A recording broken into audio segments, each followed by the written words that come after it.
Šolski center Rudolfa Maistra je obiskal odvetnik Aleksander Čeferin iz znane slovenske odvetniške pisarne. Ne, kamniški šolski center se ni zapletel v tožbo, odvetnik, za katerim je že vrsta medijsko odmevnih primerov, je v Kamnik prišel predstaviti svoj poklic. Torej, povabilo znanih osebnosti izvajamo že nekaj let, približno 4 leta, v sklopu učnega podjetja v 3. letniku in pa v sklopu praktičnega pouka v 4. letniku. Na leto imamo 2 do 3 recimo takšne zadeve, povabimo znane osebnosti in smo imeli že zelo pester izbor gospoda Zorana Jankoviča, gospoda Matjaža Gantarja, gospod Mišo Molk, Sašo Einzidler, gospod Marto Kos-Marko, gospod Drago Kos je bil in gospa Darja Zgonc, tako da pokrivamo različna področja in smo se pol odločili, da bi pa tudi odvetnika, ker še nismo imeli osebo torej z tega področja odvetnika in smo se pol odločili, da bi prav njega, ker je znan, sploh je bil znan v primeru Strojan, tako je bil zelo izpostavljen in smo rekli, da bo lahko dijakom predstavil, sploh ker imajo dijaki v 4. letniku pravo kot predmet. Aleksander Čeferin je dijakom opisal svoje začetke in nekaj primerov ter nenavadnih izkušenj, ki so prečkale njegovo karierno pot. Če vam za trenutek govorim kot oče 3 otrok in ne kot odvetnik, lahko rečem, da si tudi jaz želim varne države, jaz si želim učinkovite policije.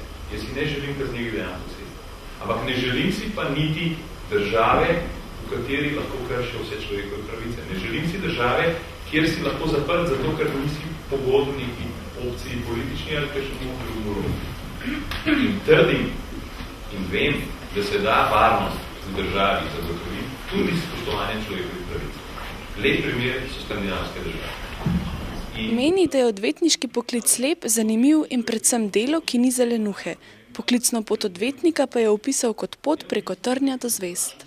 Zelo pomembno je, da se mladi čim bolj seznanijo tudi sami z vsakim poklicom, ne samo z odvetniškim poklicem in mislim, da je prav in sem z veseljem prišel povedati kaj iz stroke, namreč če zadevo bereš samo iz knjig, si ne predstavljaš, kako v resnici izgleda. Glede na to, da so vaši primeri precej medijsko odmevni, me zanima, se vam ne zdi, da so mladi potem dobili mogoče malo napačno podobo o pravniškem poklicu, da ni vse vznemirljivo, da ni vse medijski blišč?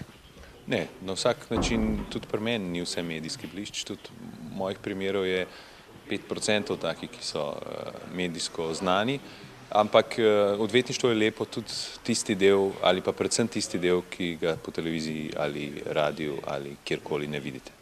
Predstavitvi je sledila še burna debata, ali je znani odvetnik za pravniški poklic navdušil še koga, pa smo povprašali kar dijake same.